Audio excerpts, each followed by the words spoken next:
we're going to talk about the use of integrase inhibitors in women. But before I start, I think we just need to back up and sort of ask the question, is there really an optimal therapy for women, and is it any different than men? And of course, the problem is most of the pivotal trials that have been conducted comparing one set of antivirals to another are largely in gay men. And typically, the proportion of women in the studies is less than 20%. And so me and my group have for a long time been sort of insisting that when these trials be presented, that they at least do a sub-analysis by gender so we can start to look at trends. But clearly, with less than 20% women in the trials, there's not enough power there to know whether there's really any differences.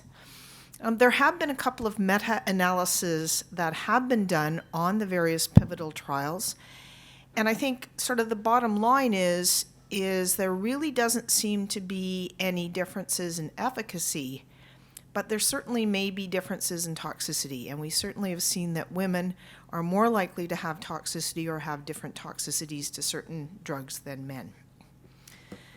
But with all of the push that we've had, fortunately, we now have a number of studies that we would call now women-only studies. So these now compare one set of antivirals to another exclusively in women, so it does allow us to compare these two regimens to get some ideas about toxicity and efficacy within the gender.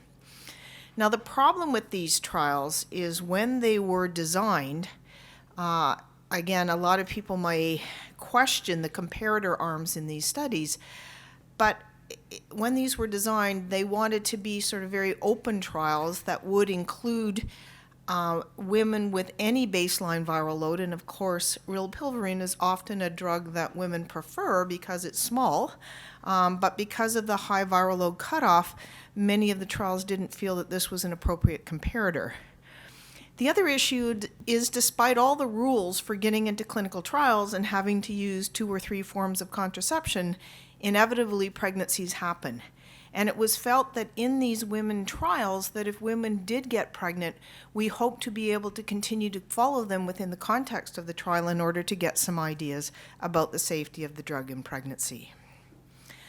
So the first sort of large women-only study was a study called WAVES. And this was a study that was comparing ritonavir boosted atazanavir together with tenofovir and FTC against what we call Stribild, so Dolutegevir boosted with cobicistat with FTC and tenofovir. And this study actually was presented in 2 phases. The first phase was the 1-to-1 randomization. It was an open label trial given the number of drugs. And then women who were able to suppress viral load and maintained a normal renal function were then given the opportunity at the end of the trial to re-randomize, and a small number remained on the boosted atazanavir with FTC and tenofovir.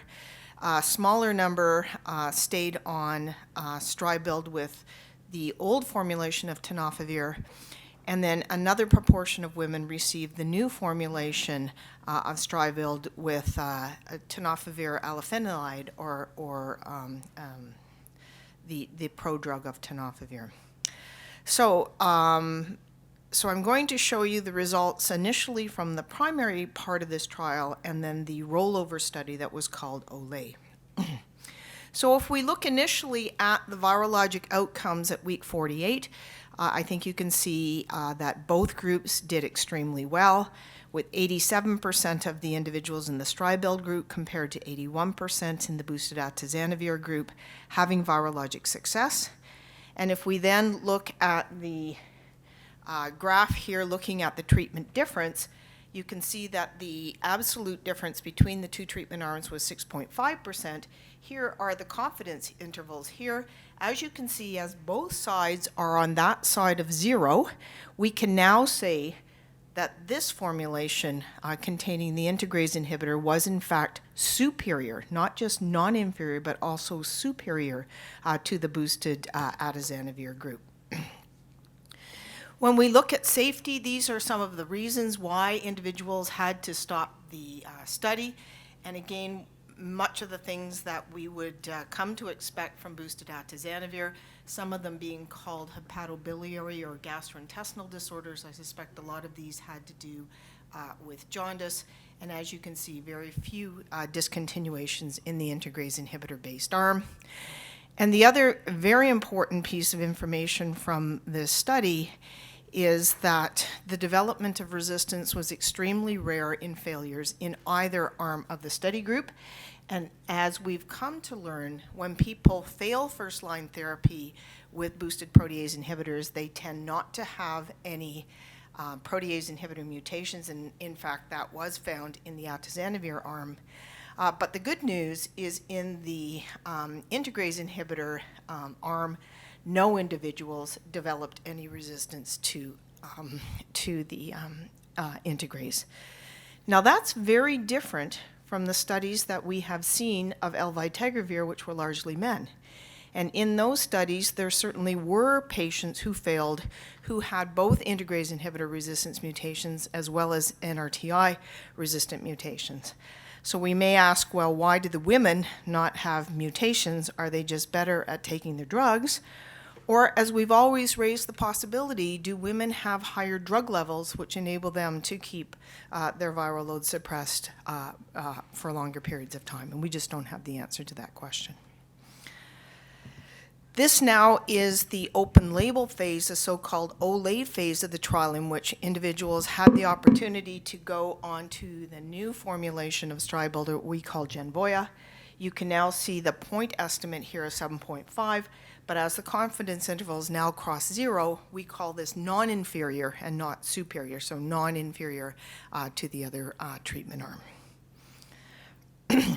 Okay, the second major study that was evaluating therapies in women only was called the AREA study. This one has the same comparator as the WAVE study, so it's boosted atazanavir together with tenofovir and FTC. And in this case, the comparator arm was dolutegevir with abacavir and 3TC, or Triumec for those women. So again, these were antiretroviral naive women. They had to test negative for HLA-B5701 prior to entry. They were randomized 1-to-1, and then the primary analysis of the trial was at 48 weeks, and then they were allowed to continue. Again, if we look at the snapshot outcomes, very similar to what we had seen with the WAVE study, with 80 to 90% of people suppressing viral load and very few individuals not having response. If we look at the same graphs now, and this is looking at both intention to treat and on protocol population, here you can see the point estimates, here are your confidence intervals, and you can see that they are all now well above 0. So we can conclude from this study that the combination of dolutegevir, abacavir, and 3TC was superior to boosted atazanavir with Truvada in the women in this trial. Again, looking at adverse reactions, and these are any adverse events, and as you know, always in studies there are large numbers. Looking at the higher grades, it was similar to the two arms. Looking at drug-related adverse events, numerically higher in the boosted atazanavir arm. And discontinuations due to adverse events, which I always think is probably the most important comparator, 4% in the dolutegevir group versus 7% in the boosted atazanavir group. And again, like the last trial, we do not see the emergence of resistance with failure. So in the dolutegevir arm, no patient had developed any of the key mutations, whereas one patient in the boosted atazanavir arm had developed the M184V mutation to 3TC. So we now have these two large pivotal trials using two different integrase inhibitors showing superiority of that compound to boosted atazanavir plus Truvada in HIV-infected women. So what are some of the other things that we need to think about when we're choosing antiretroviral therapies for women? So first of all, for the young women, I think there are two major things that we have to address in clinic. Is one, Are they wanting to get pregnant or not? If they're not and need contraception, then we need to consider whether or not there may be any drug interactions between their antivirals and the contraceptive pill that they may choose to take. And if they do want to get pregnant, then we want to know more about the safety of the agent in pregnancy. And of course, with us now treating people early in disease, many, many more women are getting pregnant on antiretroviral drugs, whereas our practice in the past had always been to defer the initiation of antiretroviral therapy until after the first trimester of pregnancy. So although we have all of these drug registries, I think we have to always take caution with them, because most of those, again, are based on our previous practice of starting drugs later in pregnancy. And in fact, the amount of data that we have on first trimester exposures is in fact somewhat limited.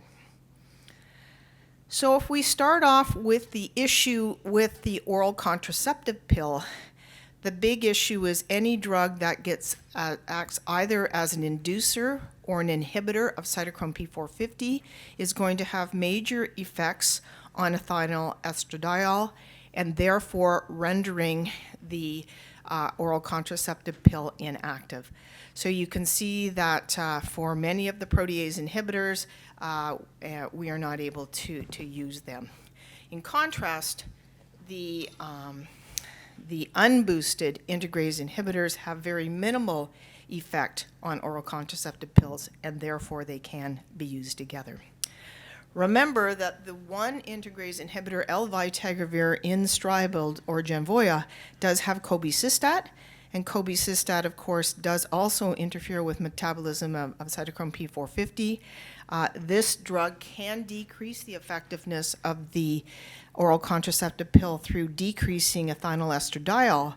But the other problem with this drug is it also increases progestin levels. And progestin levels can increase about 100-fold, and that can be associated with a considerable amount of nausea in women who elect to take these two drugs together. So moving now on to the safety of these drugs in pregnancy, many of you may be aware that the Public Health Service Task Force has updated their guidelines. This update was 2015, probably needs to be updated again, but really some major changes from the guidelines prior to that. And as you know, efavirenz, which went from the don't use list, is now the preferred list.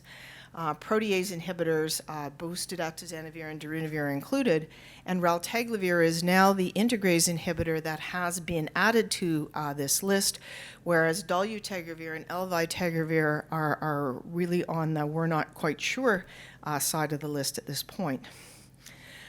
So what I did is I had one of my PhD students have a little look at the data that supported the move of raltegravir to the guidelines. And in fact, what she was able to find in the literature was 278 maternal-infant pairs. The vast majority of these came from retrospective case reports, and only a third from prospective studies. Only half of them had been peer-reviewed, so most of them were just in abstract form, 87% from resource-rich settings. And of this, if you look at the mums, 9% were naive, 33 were experienced, and 58 they didn't tell us. And a lot of the times, the raltegravir was used very late in pregnancy when a woman presented late in an attempt to get the viral load suppressed. The problem with these reports is they don't tell us much about what happened to mum. And the only thing that we could see was a very mild and reversible increase in liver transaminases when the drug was begun. I'm not sure that that's any different in the pregnancy situation than it is in the general population. In terms of the babies, the vast majority were born without any adverse events, and there was no consistency in the ones that were. In terms of the risk of mother-to-child transmission, again, there were only a couple of cases. Many of these women also received AZT infusions during delivery, and many of them underwent cesarean section. And we could only find 2 cases in which the infant tested positive after birth. One was most likely in utero transmission before raltegravir was initiated. And in the other one, they just didn't give us enough information to know exactly what had happened. So that is really the sum of the data to tell us that raltegravir is safe in first trimester of pregnancy, even though the number of infants exposed at that period was actually quite small. The other issue is with regards to pharmacokinetics, and we hear this again and again every time we have new drugs being introduced. Do we need to change the dose of the drugs during pregnancy? And this is data for raltegravir, and does show us that the physiologic changes that happen in pregnancy do lower maternal raltegravir exposures, often to subtherapeutic trough plasma concentrations. But whether or not this is clinically relevant remains an item of debate. The other advantage of this drug, however, is that there is very rapid and high transplacental passage into the baby, and therefore this may provide very good evidence for its use to prevent maternal-child transmission. So what about the other ones? And I think this is the problem, is we're starting to use integrase inhibitors in our women who are getting pregnant, and we don't have a whole lot of data to support them and to tell them what is appropriate. So this is data that was presented at CROI last year. It's from the IMPACT trial. And again, it was looking at the levels of L-vitegravir and cobicistat during third trimester of pregnancy. And again, both L-vitegravir and cobicistat levels go down. So again, without the clinical data, it's difficult to know what this means. But unfortunately, there were a lot of details that were missing from this clinical trial when they presented. And all we were told is that there were about 25% of the women who were detectable, had virologic detection at the time of delivery. And we were also told that we did not know the outcome of 25% of the babies. Well, that's a pretty important piece of information that's missing for me. And the question is, was it simply these women were not adherent, and this is why their drug level or their viral loads were not suppressed?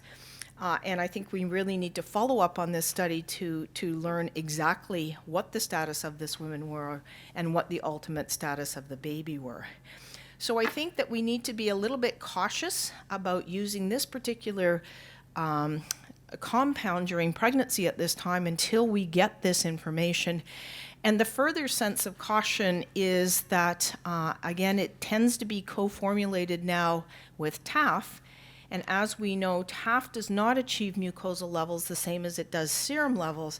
And may that be another barrier to its preventing maternal-child transmission. So I think until we know more, we need to be very careful about this drug during pregnancy. The other agent is Dolutegevir.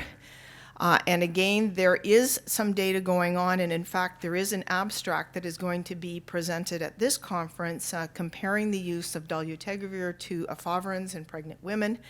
Again, this was another PK study that was done by the IMPACT group, which, like the other two integrases, did show that integrase levels are decreased late in pregnancy. They also, in this poster that was presented at CROI last year, did report upon a number of congenital abnormalities that created a lot of stir. But the issue is these 4 congenital abnormalities are totally different. They are not things that are typically drug-related.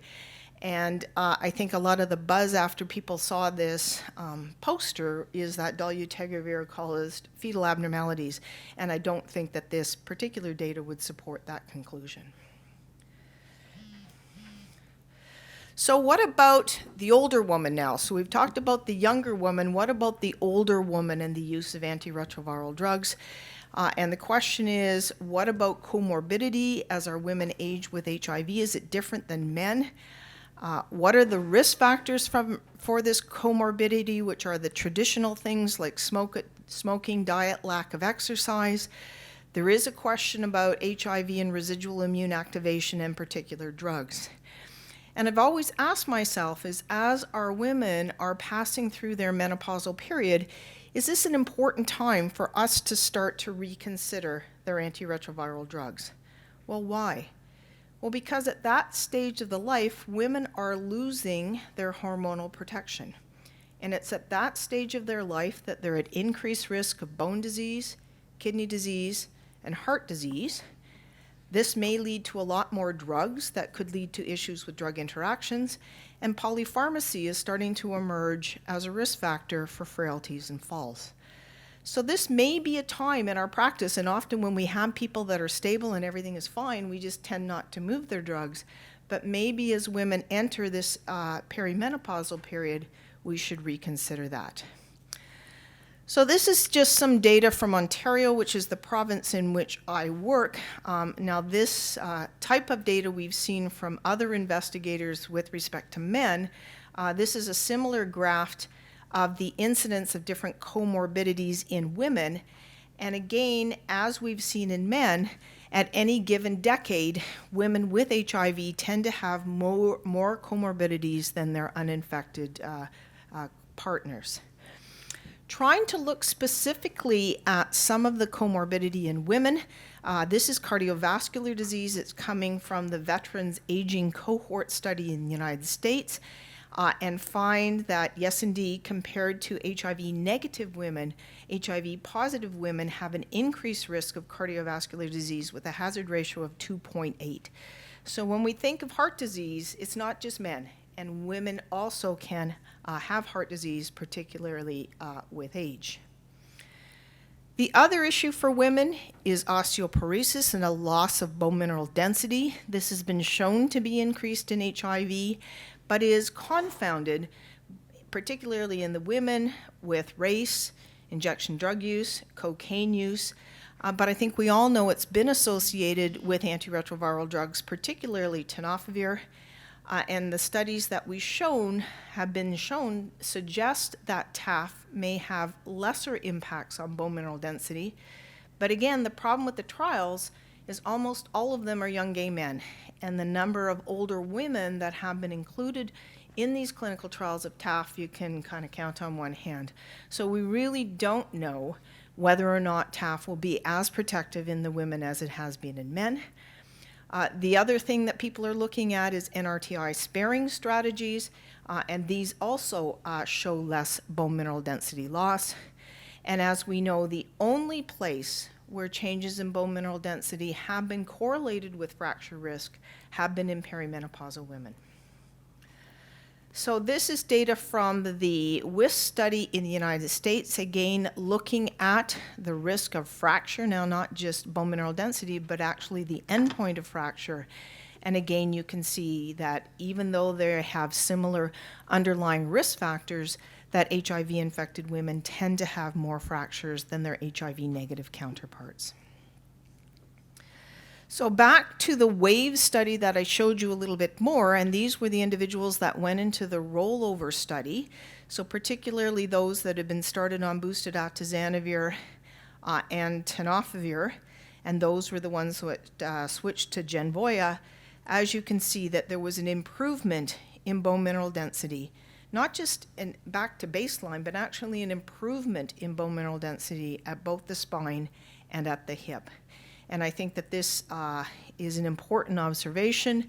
But again, we're still dealing now with a surrogate endpoint, and we really need to know whether or not this is really going to decrease fracture rates, and clearly more work in perimenopausal women needs to be completed. So what about switching, getting them off the reverse transcriptase inhibitors altogether? This is data from the SWORD studies that were presented at CROI this year. This is taking people on various antiretroviral drugs who'd never failed therapy and allowing them to switch to the combination of dolutegevir and rilpivirine, so a nuke-sparing regimen. So what might this have for women is, one, you're getting rid of the reverse transcriptase inhibitors, so maybe this will be protective for the bones. The other thing is dolutegevir and rilpivirine are two little tiny tablets. And many of the women that I care for always worry about the size of the tablet. And they think if they have something small, nobody will know it's a drug. They can kick that off as a vitamin, and that helps with their confidentiality. They seem to like the smaller tablets. So what this study did, these two SWORD studies, showed that the switch to the combination of dolutegevir and rilpivirine, now down to 2 tablets a day, was non-inferior to maintaining on their current antiretroviral combination. So here is yet another possibility for us to consider in terms of getting off Truvada. There was a DEXA sub-study associated with this trial that is going to be presented at one of the poster discussions later this week at the conference. But in terms of safety otherwise, the only real difference was the improvement in some of the lipid markers in patients receiving the dolutegevir with rilpivirine, and that's just likely because of the removal of the ritonavir in those patients who maintained their current therapy. So I'm going to close there and just remind everyone that although women represent over half of the HIV-infected population, the studies that we've done in women so far is actually fairly small, and that we do need to consider some of these gender-specific issues when we're selecting antiretrovirals, both for prevention and treatment. With the changing guidelines, more and more HIV-infected women will become on therapy, stressing the real importance of us reporting to the registries so that we can understand the safety of some of these new agents. And I think the menopause may be a vulnerable period for women to reconsider their therapy and management. I thank you.